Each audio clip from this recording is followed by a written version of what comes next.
Assalamualaikum warahmatullahi wabarakatuh. Semoga kebaikan selalu terlimpah untuk kita semua. Amin ya rabbal alamin.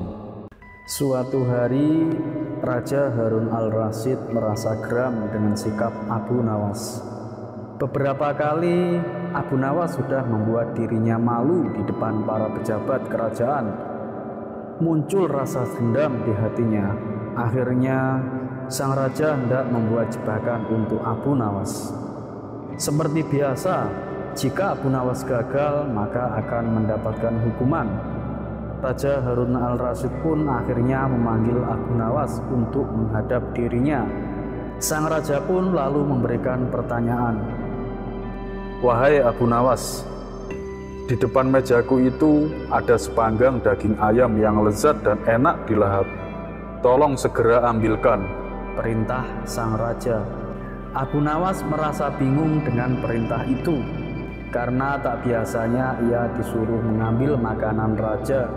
Mungkin raja ingin menjebakku, aku harus waspada, kata Abu Nawas dalam hati. Abu Nawas akhirnya menuruti perintah itu.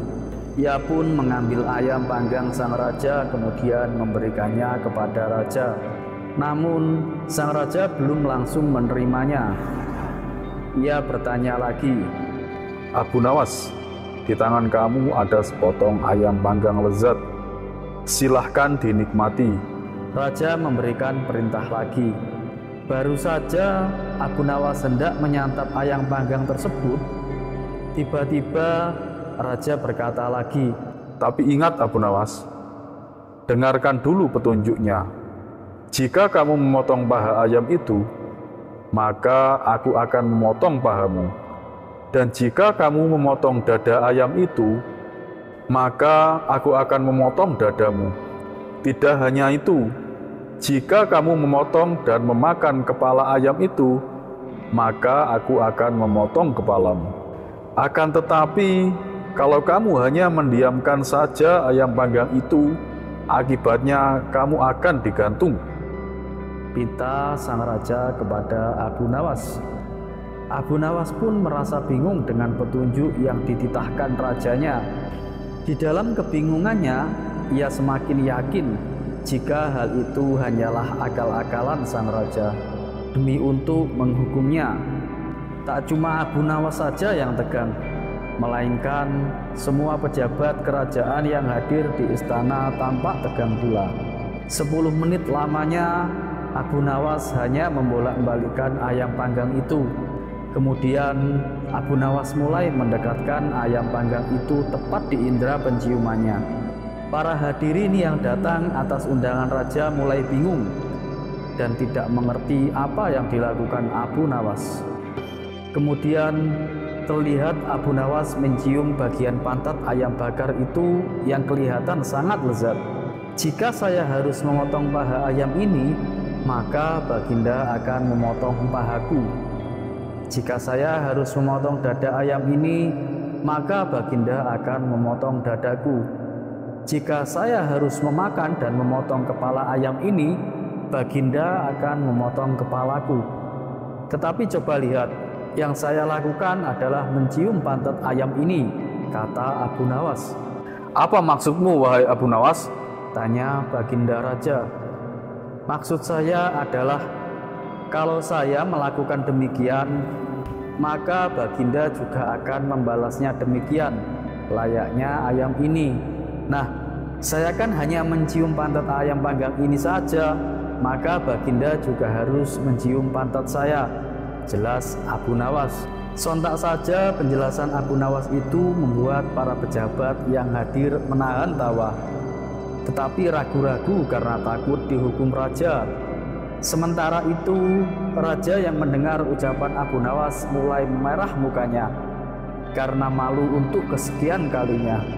Untuk menutupi rasa malunya, raja memerintahkan Abu Nawas untuk pulang dan membawa pergi ayam panggang yang lezat itu.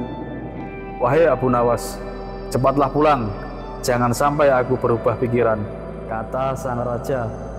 Ketika sampai di rumah, Abu Nawas mengundang tetangganya untuk berpesta ayam panggang. Untuk kesekian kalinya, Abu Nawas kembali sukses mempermalukan Raja Harun al-Rasyid di depan para pejabatnya. Kisah selanjutnya, Abu Nawas dan pohon yang bisa berbicara. Karena seringnya membongkar kasus penipuan, membuat komandan prajurit mendapat penghargaan dari Baginda Raja.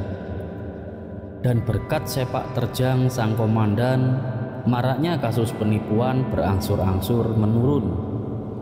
Saat proses pemberian penghargaan berlangsung, Baginda Raja berkata, "Kamu hebat, tidak salah aku mengangkatmu sebagai komandan." Puji Baginda Raja. Ia pun memberikan hadiah 10.000 dinar sebagai penghargaan atas jasa sang komandan. Cara apa yang kau gunakan sehingga bisa dengan cepat memberantas banyaknya kasus penipuan? Tanya Baginda Raja. Dengan sombongnya, sang komandan menjawab, "Itu mudah saja, Paduka. Saya sudah tahu berbagai macam tipuan, makanya dengan mudah saya tuntaskan. Saya ini orang yang tidak bisa ditipu, Paduka." Baginda Raja pun memuji kinerjanya sebagai komandan prajurit yang berprestasi. Sementara itu, Abu Nawas yang juga hadir berkata di hadapan Baginda Raja, "Pekerjaan seperti itu menurut saya sangat mudah dan tidak berat." Perkataan Abu Nawas ini membuat sang komandan merasa tersinggung. "Hei Abu Nawas, kau berkata demikian karena kau tidak bisa menipuku," ujar sang komandan. "Kau mungkin bisa menipu semua orang, bahkan kepada Paduka yang mulia. Tapi ketahuilah, kau tidak akan bisa menipuku." Kata sang komandan melanjutkan, "Sayang sekali aku tak bisa meninggalkan istana begitu saja. Kalau bisa, pasti aku akan bisa menipumu dengan sebuah pohon yang bisa berbicara," timpal Abu Nawas. "Mana ada pohon yang bisa berbicara? Kamu jangan menghayal, Abu Nawas," balas sang komandan. "Aku bisa membuktikannya dengan membawa pohon itu kemari," sahut Abu Nawas. "Ayo kita buktikan, aku tunggu di sini. Pergilah dan ambil pohon itu, lalu kembalilah kemari," balas sang komandan. Tidak terima kemudian Abu Nawas bertanya kepada Baginda Raja, "Bagaimana Paduka? Apakah Paduka mengizinkan saya untuk pergi sebentar untuk mengambil pohon yang bisa berbicara?"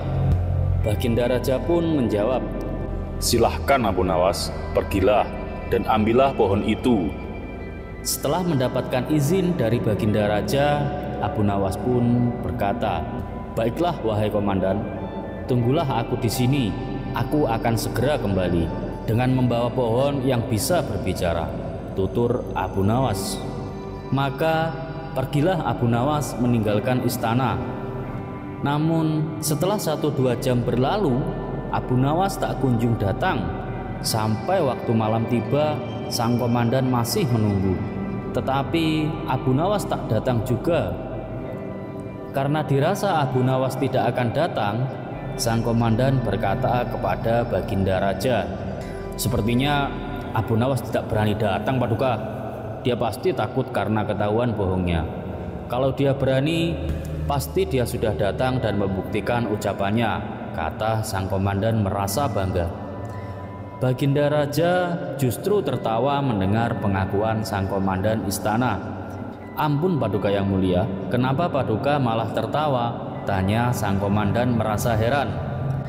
"Abu Nawas tidak datang bukan karena takut ketahuan bohong, tapi ia justru telah berhasil menipumu," balas Raja sambil tertawa. "Maksud Paduka?" tanya sang komandan tak mengerti. "Kamu menunggu di sini sampai larut malam, padahal Abu Nawas tidak akan datang. Bukankah itu berarti Abu Nawas telah berhasil menipumu?" tutur Baginda Raja. Seketika sang komandan mulai menyadari, ia pun merasa malu karena telah menyombongkan dirinya. "Ini baru pertama kali orang gila telah memperdayaiku," gerutu sang komandan. Tawa Baginda Raja pun kembali pecah. Ia tak henti-hentinya tertawa sambil memegangi perutnya.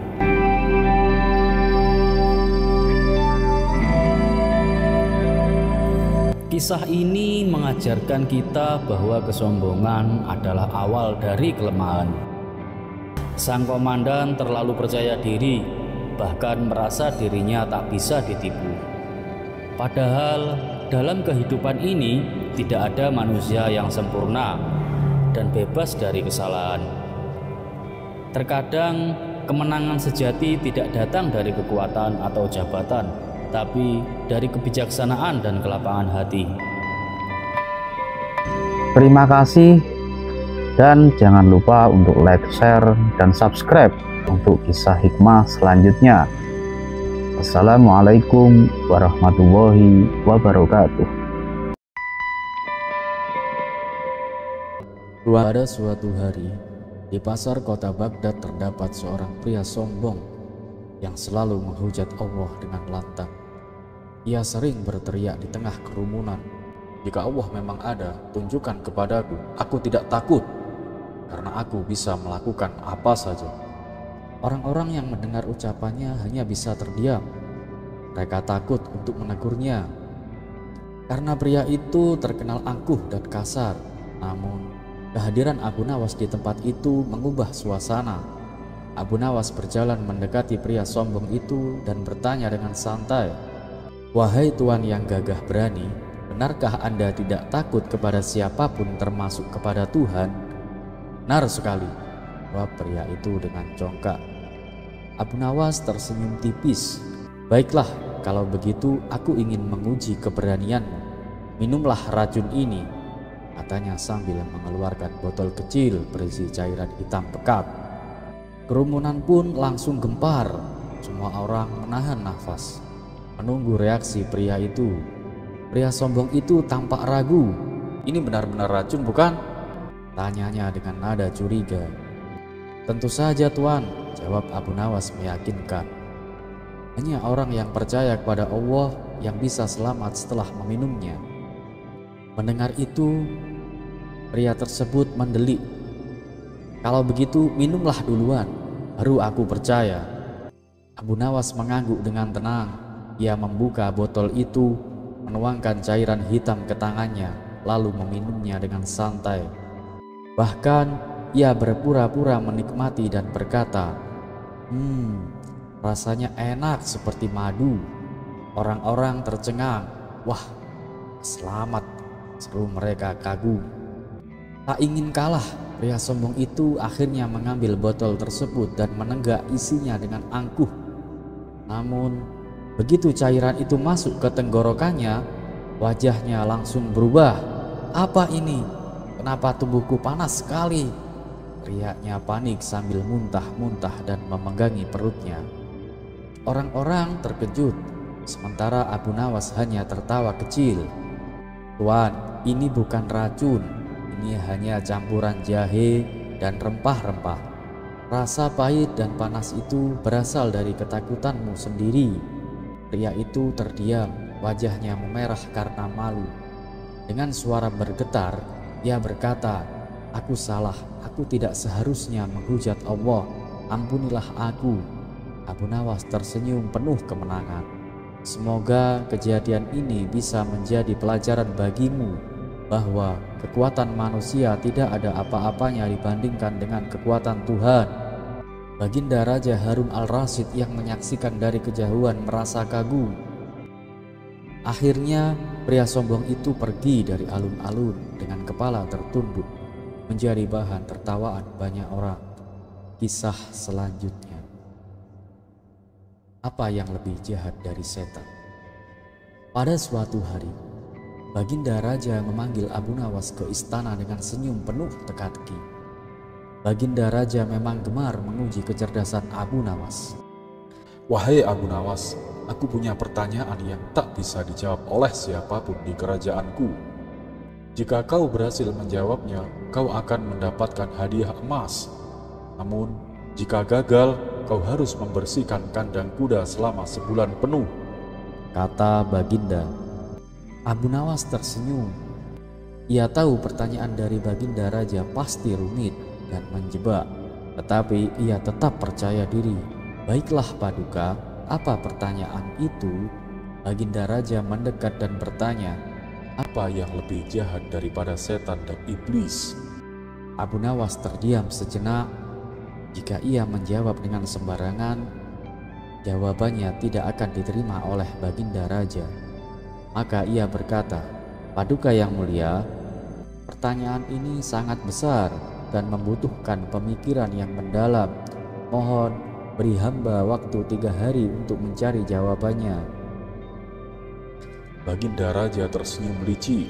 "Baiklah, tapi ingat, jawabanmu harus memuaskanku."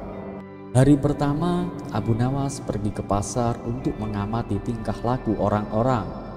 Ia melihat seorang pedagang yang mencurangi timbangannya agar mendapatkan keuntungan yang lebih besar. Mungkin ini lebih jahat daripada setan, pikir Abu Nawas. Hari kedua, ia melihat seorang pejabat yang menindas rakyat kecil, memaksa seorang petani membayar pajak lebih tinggi dengan ancaman menyita tanahnya. Ini lebih jahat lagi, umam Abu Nawas. Namun ia masih merasa ada sesuatu yang lebih jahat.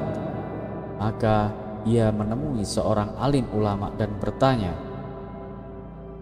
"Apa yang lebih jahat daripada setan?" Sang alim tersenyum dan berkata, "Setan memang musuh yang nyata, tetapi mereka hanya bisa menggoda. Manusia bisa lebih jahat ketika mereka mengikuti hawa nafsu tanpa kendali. Dengan akalnya, manusia bisa menipu, menyurangi, dan menindas orang lain. Itulah kejahatan yang sesungguhnya." Mendengar itu, Abu Nawas merasa tercerahkan. Pada hari ketiga, ia kembali ke istana. Baginda Raja menatapnya penuh rasa ingin tahu. "Jadi, Abu Nawas, apa jawabanmu?" Abu Nawas membungkuk dengan hormat dan menjawab, "Paduka yang mulia, yang lebih jahat daripada setan adalah manusia yang menggunakan akalnya untuk berbuat kejahatan." Baginda mengernyitkan dahi lalu berkata, "Jelaskan, apa maksudmu Abu Nawas?" Abu Nawas melanjutkan, "Setan hanya menggoda, tapi manusia memiliki akal yang bisa membedakan baik dan buruk. Ketika manusia sengaja menggunakan akalnya untuk mencurangi orang lain, menindas yang lemah, atau merusak dunia demi kepentingannya sendiri, maka manusia lebih jahat daripada setan. Sebab setan hanyalah menggoda, tetapi manusialah pelaku kejahatan sejati." Baginda Raja terdiam. Ia merenungkan kata-kata Abu Nawas. "Luar biasa. Aku tidak menyangka kejahatan sejati bukan berasal dari setan, tetapi dari manusia yang tidak menggunakan akalnya dengan bijak." Para menteri dan penasehat pun mengangguk setuju. Sejak hari itu, kebijakan Abu Nawas semakin dikagumi rakyat. Kisah-kisah Abu Nawas selalu mengandung hikmah dan pelajaran yang mendalam. Ia tidak hanya dikenal karena kecerdasannya, tetapi juga karena kemampuannya memberikan pelajaran dengan cara yang unik dan menghibur. Semoga kisah-kisah ini bisa menjadi inspirasi bagi kita semua. Terima kasih dan wassalamualaikum warahmatullahi wabarakatuh. Pada suatu hari, Baginda Raja mengundang Abu Nawas ke istana. Baginda Raja mendengar kabar bahwa Abu Nawas pandai memasak dan ingin membuktikannya sendiri. "Wahai Abu Nawas, apa benar seperti yang dikatakan orang-orang?" tanya Baginda Raja. "Perkataan tentang apa, Paduka?" balas Abu Nawas. "Mereka bilang kamu ini pandai memasak," jelas Baginda Raja. "Oh, soal itu. Iya benar, Paduka. Memangnya kenapa, Paduka?" tanya Abu Nawas. "Tidak apa-apa, aku hanya penasaran. Maukah kamu memasakkan hidangan untukku?"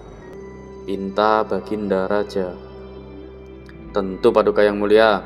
Paduka pasti akan ketagihan," ujar Abu Nawas dengan penuh percaya diri. Baginda Raja pun menyuruh pelayan istana menyiapkan segala keperluan memasak. Dengan penuh semangat, Abu Nawas mulai bekerja. Ia memilih memasak ikan panggang. hidangan kesukaan Baginda Raja. Dan setelah selesai, ia pun menyajikannya di atas meja makan. "Wahai Paduka yang mulia, silahkan dicicipi hidangan ini," kata Abu Nawas mempersilahkan. Saat Baginda Raja mencicipinya, ia tak kuasa menahan kelezatan yang belum pernah ia rasakan sebelumnya. "Sungguh luar biasa. Baru kali ini aku merasakan hidangan yang begitu lezat," puji Baginda Raja. "Wahai Abu Nawas, di mana kamu belajar memasak?" tanya Baginda Raja. "Oh, itu rahasia Paduka. Tidak boleh ada seorang pun yang tahu," jawab Abu Nawas santai. Baginda Raja yang awalnya bangga dengan Abu Nawas mendadak berubah kesal. Di saat seperti ini pun Abu Nawas masih sempat mengerjainya. Padahal Baginda Raja ingin memberinya hadiah atas masakannya yang lezat. Namun kali ini ia justru ingin menguji kepintaran Abu Nawas. "Kamu ingin hadiah dariku, Abu Nawas?" tanya Baginda Raja. "Tentu Paduka yang mulia. Bukankah saya telah membuat Paduka senang dengan hidangan ikan panggang yang lezat ini?" ujar Abu Nawas. "Baiklah, tapi ada tantangan yang harus kamu selesaikan. Jika berhasil, aku akan menggandakan hadiahmu. Namun, jika gagal, kamu tidak akan mendapat hadiah sama sekali," terang Baginda Raja. "Baiklah Paduka yang mulia, hamba siap menerima tantangan." "Apa tantangannya Paduka?" tanya Abu Nawas. "Ini masih soal masak-memasak. Apa kamu yakin bisa melakukannya? Jika gagal, kamu juga akan dihukum loh," kata Baginda Raja menegaskan. "Kalau soal memasak, itu sudah menjadi keahlian saya Paduka. Pasti akan saya selesaikan dengan mudah," jawab Abu Nawas dengan penuh percaya diri. Baginda Raja tersenyum licik, lalu berkata, "Tantangannya adalah kamu harus memasak hidangan ikan tanpa menggunakan api. Dan hidangan itu harus matang serta lezat." Abu Nawas yang tadinya ceria mendadak pucat dan gemetaran.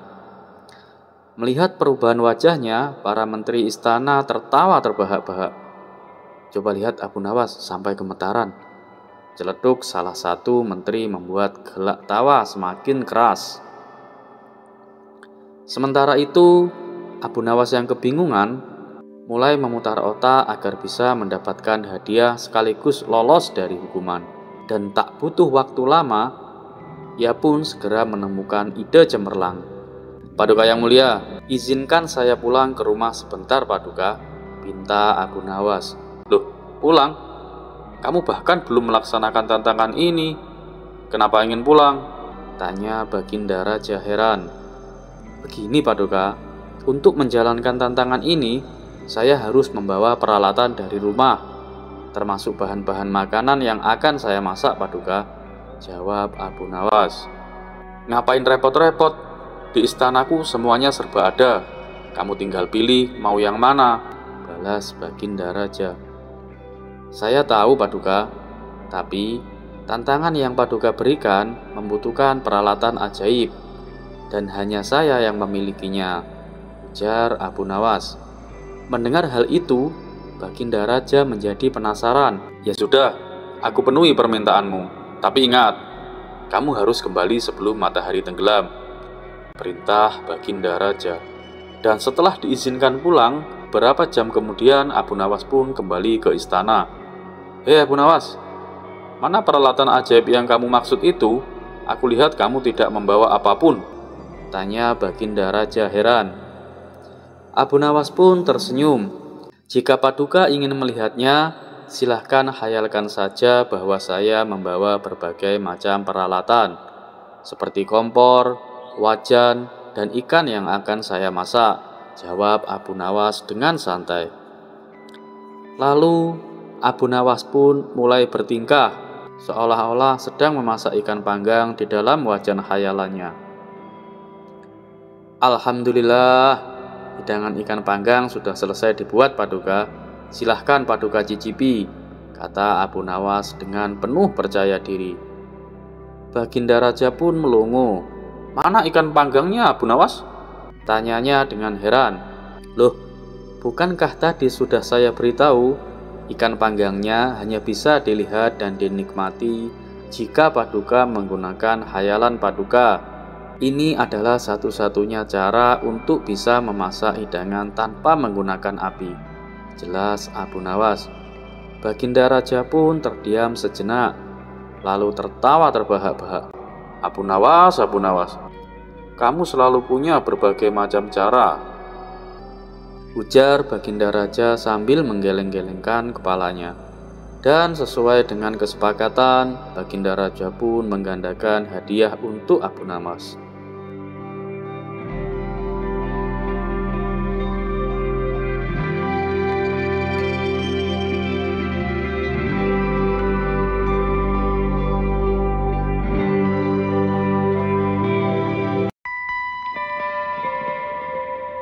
Dikisahkan, pihak kerajaan membuat peraturan baru yang berbunyi dilarang mengendarai kuda dengan kecepatan tinggi apabila berada di jalanan kota Baghdad. Abu Nawas yang kala itu baru membeli seekor kuda, ingin sekali menjajal kecepatannya. Namun, naas setiap kali ia mencobanya, ia selalu tertangkap oleh prajurit istana. Pasalnya, semenjak peraturan tersebut dibuat, para prajurit selalu berpatroli di jalanan kota Baghdad. Akibat dari kesalahannya, hampir saja kuda milik Abu Nawas disita. Namun, berkat akal cerdiknya, prajurit istana tidak jadi melakukannya. Lama-kelamaan, Abu Nawas pun merasa jengkel dengan ketegasan prajurit tersebut. Hingga pada suatu hari Abu Nawas ingin kembali menguji kecepatan kuda miliknya. Namun lagi-lagi nasib apes menimpanya. Ia kembali tertangkap oleh prajurit yang sama. Abu Nawas, untuk kali ini aku tidak akan memberimu pengampunan. Kuda milikmu harus disita. Kamu sudah berulang kali melakukan kesalahan, bentak sang prajurit. Waduh, kalau begini, aku bisa kehilangan kudaku, pikir Abu Nawas. Ia pun berpikir keras mencari cara agar kudanya tidak disita. Akhirnya, sebuah ide cemerlang terbesit di benaknya. Ya maaf, aku terpaksa melakukannya. Aku tadi berusaha lari dari perampokan, balas Abu Nawas. Prajurit itu pun terkejut dan bertanya, kamu dirampok Abu Nawas? Bukan, justru aku yang merampok, jawab Abu Nawas dengan santai. Jawaban tersebut membuat si prajurit bingung. Jadi, kamu pelaku perampokan dan kamu juga mengendarai kuda dengan sangat cepat. Kamu telah melakukan banyak kesalahan Abu Nawas. Kamu bisa dihukum penjara sangat lama, kata si prajurit. Iya, aku tahu. Hasil rampokannya juga aku simpan di karung itu, balas Abu Nawas sambil menunjuk karung yang berada di atas kudanya. Ketika si prajurit hendak memeriksa karung tersebut, Abu Nawas berteriak, awas, di karung itu ada pedang milikku. Prajurit itu pun kembali terkejut. Kamu juga membawa pedang? Abu Nawas, bukankah kamu sudah tahu membawa pedang di tempat umum adalah sebuah kejahatan? Tanya si prajurit dengan gusar. Ya, tentu saja aku tahu. Pedang itu kan aku gunakan untuk merampok, terang Abu Nawas tanpa ragu.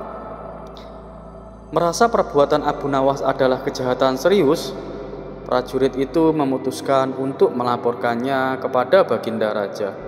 Maka dibawalah Abu Nawas ke istana beserta barang bukti kejahatan yang dilakukannya.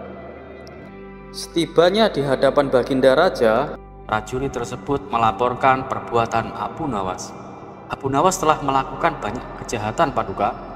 Pertama, dia mengendarai kuda dengan kecepatan tinggi. Kedua, dia membawa pedang di tempat umum Paduka. Ketiga, pedang itu ia gunakan untuk merampok. Dan semua barang bukti ada di dalam karung itu Paduka, kata si prajurit.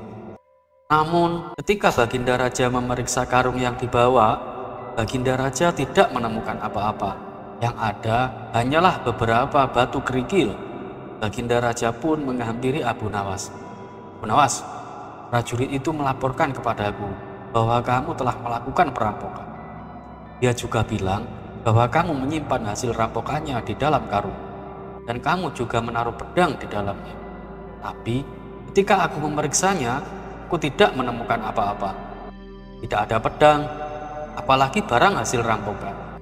Apa maksud dari perbuatanmu itu, Abu Nawas? Tanya Baginda Raja. Tidak ada maksud apa-apa, Paduka, dan saya yakin pembohong itu pasti berkata kalau saya mengendarai kuda dengan kecepatan tinggi, balas Abu Nawas. Loh, kenapa kamu bisa tahu? Tanya Baginda Raja heran. Apakah Paduka tidak mengerti? Dia itu sengaja mencari-cari kesalahan saya, Paduka. Padahal semua itu tidak ada buktinya. Tutur Abu Nawas dengan tenang. Ya sudah, ini pasti cuma salah paham. Sekarang pulanglah dan jaga kudamu baik-baik. Awas, jangan sampai melanggar peraturan, Abu Nawas. Kamu tidak boleh mengendarai kuda dengan kecepatan tinggi, pesan Baginda Raja. Namun, ketika Abu Nawas hendak meninggalkan istana, prajurit yang menangkapnya berkata, "Ampun Paduka yang mulia, kenapa Abu Nawas dibebaskan, Paduka? Setidaknya kuda miliknya disitalah, Paduka, karena dia telah melanggar peraturan." Baginda Raja pun membalas, "Cukup, hentikan ucapanmu. Kamu selalu saja mencari-cari kesalahannya, padahal dia tidak bersalah sama sekali." Mendengar itu, si prajurit pun hanya terdiam. Akhirnya, berkat akal cerdikan Abu Nawas, kuda miliknya tidak jadi disita. Dan kisah selanjutnya.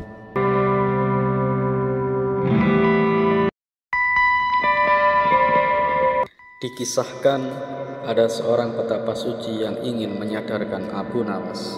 Menurut dia, apa yang dilakukan Abu Nawas tidaklah mencerminkan manusia yang memiliki etika moral kesopanan. Dia juga ingin menunjukkan bahwa keyakinan yang dianutnya selalu mengedepankan etika moral kesopanan. Tujuan si petapa suci melakukan hal itu tidak lain dan tidak bukan supaya Abu Nawas tertarik dan mengikuti keyakinannya. Maka berangkatlah si petapa suci ke rumah Abu Nawas. Sesampainya di sana, ia langsung mengetuk pintu rumah Abu Nawas. Tatkala Abu Nawas membukakan pintu, ia terkejut melihat seorang petapa suci datang berkunjung. Lalu Abu Nawas mempersilahkannya masuk dan menanyakan maksud tujuan kedatangannya. Si petapa suci secara terang-terangan mengatakan bahwa dirinya ingin mengajari Abu Nawas tentang etika norma kesopanan dalam bermasyarakat. "Wahai Abu Nawas, di dalam agama saya penuh dengan cinta dan kasih, dan memuliakan orang lain adalah suatu keharusan," kata si petapa suci. "Begini Tuan, meskipun saya seorang muslim, saya tetap akan menghormati keyakinan Anda, dan saya tetap akan memuliakan Anda sebagai tamu saya," balas Abu Nawas. Rupanya di sepanjang obrolannya, si petapa suci tak henti-hentinya mendoktrin Abu Nawas untuk ikut ke dalam keyakinannya. Melihat gelagatnya seperti itu, Abu Nawas malah menggunakan kesempatan tersebut untuk mengerjai si petapa suci. Tentunya dengan cara yang konyol. "Bagaimana kalau kita makan dulu?" tawar Abu Nawas. "Oh, itu ide yang bagus. Saya juga sudah lapar," balas si petapa suci. Abu Nawas lalu membawakan 2 piring kosong dan 1 nampan yang berisi 2 daging, di mana kedua daging tersebut yang satu berukuran kecil dan satunya lagi berukuran besar. Kemudian Abu Nawas memberikan piring kosong untuk petapa suci dan untuk dirinya. Setelah itu, Abu Nawas mengambilkan daging kecil ditaruh di piringnya si petapa suci, sedangkan untuk dirinya adalah daging yang besar. "Bukan begitu cara yang benar, wahai Abu Nawas. Itu tidak sopan dan tidak beretika," tutur si petapa suci. "Berarti caraku ini salah ya?" tanya Abu Nawas berpura-pura. "Ya Abu Nawas, itulah tujuanku ke sini, untuk mengajarimu bagaimana cara yang benar menghormati seorang tamu," jawab si petapa suci. "Oh, begitu ya?" balas Abu Nawas. Sambil mengembalikan kedua dagingnya ke nampak, "Boleh aku bertanya, apa yang engkau lakukan jika kau menjadi aku?" tanya Abu Nawas. Begini caranya Abu Nawas, aku akan mengambilkan daging yang besar untukmu, kata si petapa suci. Abu Nawas pun mengambil daging yang besar dan ditaruh di piringnya sendiri. Lalu aku mengambil daging yang kecil untuk diriku sendiri, kata petapa suci melanjutkan. Abu Nawas pun mengambil daging yang kecil dan menaruhnya di piring petapa suci. "Mari silahkan dimakan," ucap Abu Nawas menyodorkan. Sementara Abu Nawas langsung memakan daging yang besar yang berada di piringnya, si petapa suci terpaksa hanya mendapatkan daging kecil untuk dimakannya. Setelah selesai makan, Abu Nawas berkata, "Bukankah hasilnya sama saja dengan yang aku lakukan di awal tadi?" Celeduk Abu Nawas. Tak lama Abu Nawas kembali berkata, "Apakah kau tahu tata cara makan?" tanya Abu Nawas. "Oh, itu sangat mudah. Pertama, saya memanjatkan syukur atas rezeki yang aku dapatkan.